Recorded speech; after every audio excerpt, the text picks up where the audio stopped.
أخوكم في الله أحمد محمد صالح إبراهيم من دولة تشاد، الأمين العام لحلقة عبد الله بن عباس للعلوم الإسلامية، ومقدم في الطريقة التيجانية. والله حقيقة الوضع الحالي في تشاد بالنسبة للحركات الإسلامية والطوائف، طبعا في تشاد نحن عندنا ثلاث طوائف: الإخوان المسلمين والصوفية ونسبة ضئيلة جدا من حركة السلفية. فالأنشطة التي تقام في تشاد هي معظمها هي أنشطة يقوم بها علماء التصوف، وفي النهاية علماء التصوف الإخوان كلهم ينصبون حول قالب واحد، لأن المؤسس الإخوان حركة الإخوان هو أيضا من كبار علماء الصوفية الشيخ حسن البنا. فالوضع السياسي طبعا يعني يقول لك هم لا يركزون أكثر في الوضع السياسي، هم يركزون أكثر في التوعية، وعي الشعب ووعي المجتمع على التسامح وعلى التخلق بالأخلاق النبوية المصطفوية. هذا هو الدور الذي يقوم به غالبا علماء أهل السنة والجماعة الذين يمثلون الصوفية والإخوان وما أشبه ذلك.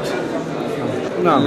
المستعمر طبعا هناك في تشاد هو فرنسا، ومعظم الذين درسوا بالفرنسية أي المدارس النظامية بالفرنسية متأثرين أكثر بلغة المستعمر وحتى بثقافة المستعمر، لأن النسبة الذين يدرسون في المدارس العربية ويكونوا مثقفين باللغة العربية ويكون لهم ثقافة إسلامية، هذه نسبة غير كبيرة جدا. معظم الناس يدرسون في المدارس الفرنسية لأن الدولة هي دائما ما تهتم وتعتني بهؤلاء الذين يتخرجون من المدارس الفرنسية، بما أن اللغتين هي العربية والفرنسية هما رسميتين في الدولة، لكن اعتناء الدولة أكثر على الفرنسية من العربية. فلذلك معظم الآباء يذهبون بأولادهم إلى المدارس الفرنسية، ومن ثم إذا كان الولد لم يكن له يعني تربية دينية، لم يكن له ثقافة إسلامية من البيت، فأكيد أنه ينشأ على هذه الثقافة أي ثقافة المستعمر. بكل صدق الحركة القوية في تشاد هي حركة الصوفية، حركة الصوفية وبين قوسين الطريقة التيجانية، لأن لا يوجد في تشاد إلا طريقة واحدة وهي طريقة سيدي أحمد التيجاني رضي الله عنه. فهذه الحركة يعني أقول لك هي حركة تقوم بأنشطة دينية عبارة عن دروس شرعية، محاضرات تثقيفية للشعب، لكن فقط دورهم يعني متعلق بهذين الشيئين.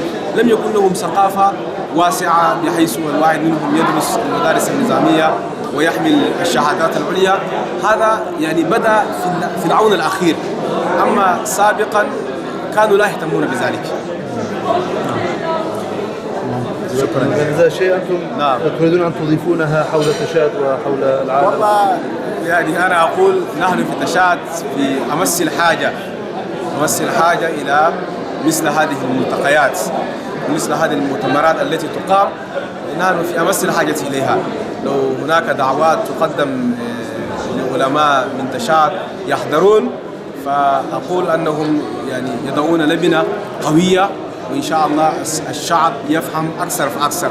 حتى القضية الفلسطينية كثير من الشعب لا يعرفون يعني ما هي هذه القضية، لأن قضية البعض منهم يظن أنها قضية تخص الفلسطينيين فقط، لكن لا، إنها قضية تخص كل مسلم وتهم كل مسلم، وهي قضية مسيرية وليست قضية شعب واحد بأكمله.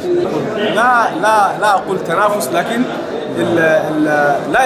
ما فاهمين القضية الفلسطينية ما هي، يظنون أن القضية هي عبارة عن فلسطين مع إسرائيل فقط، إسرائيل مع إسرائيل. نعم. بما أن القضية هي قضية يعني نطاق أوسع من ذلك، لأنها ثالث الحرمين الشريفين ومسرى سيدنا رسول الله صلى الله عليه وسلم، وموجودة في القرآن الكريم: سبحان الذي أسرى بعبده ليلا من المسجد الحرام إلى المسجد الأقصى الذي باركنا حوله.